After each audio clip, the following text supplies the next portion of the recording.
Hello and welcome to Arnold Mills United Methodist Church's exploration of different Christian prayer practices in a video series that we're calling Pray Always, Pray Always.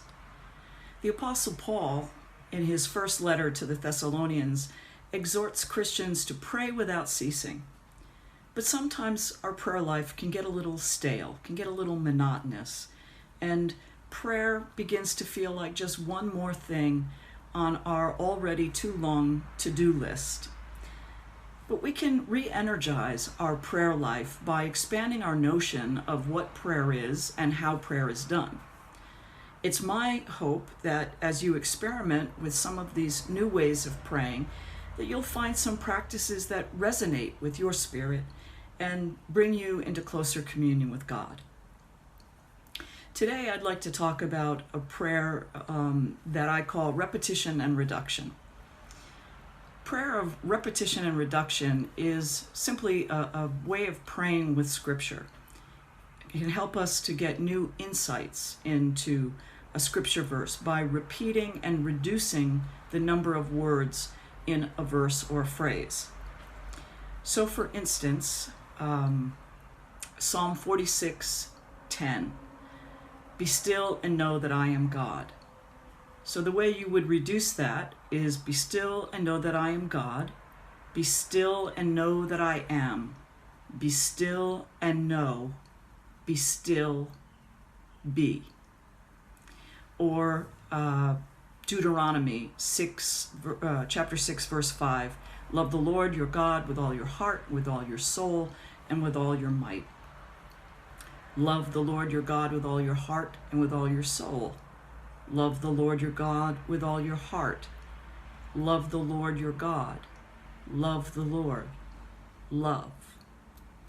And optionally, you can rebuild the phrase once you get down to that single word. So for instance, in Psalm 46, be still and know that I am God. Be still and know that I am. Be still and know. Be still, be. Be still and know. Be still and know that I am. Be still and know that I am God.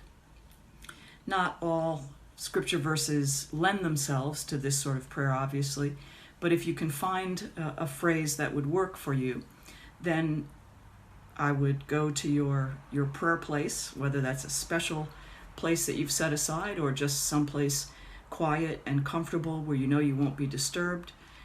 Sit down. Begin to breathe deeply and slowly. Become aware of any tension that you're holding in your body and release that tension. Invite God to be with you in this time of prayer and to open your heart and mind to any insight that might be there for you in these words. Then repeat the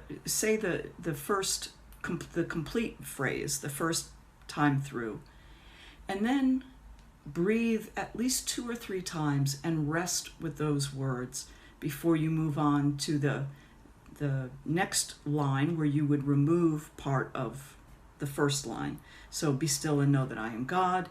You would go to be still and know that I am. And then continue doing that. Say your verse, the shortened version, 2 or 3 deep breaths, slow breaths, rest in the words, then go on to the next. And continue that until you come to your single word. And then if you choose to rebuild the phrase, do the same thing on the way back up the phrase, stopping, resting, breathing, and just letting the words be in your heart. As you spend some time in reflection after you've completed your phrase or you're reducing and rebuilding, you might want to journal, but reflect a little bit on what thoughts or feelings or memories have come to you in the time that you've spent in prayer. And you might want to, as you do your regular Bible reading, whether you're in a Bible study or in your regular devotional reading of the Bible, sort of be on the lookout for verses that will lend themselves to this sort of prayer, verses that are short enough to work, but that you can reduce down to one word and then, if you choose, rebuild. So I hope that reduction and repetition will be helpful, a helpful addition to your repertoire of prayer practices. As always, feel free to email me with any feedback, questions, suggestions, and you can reach me at pastor.amumc@gmail.com. Through your prayer time, may you experience the presence of God in a powerful way.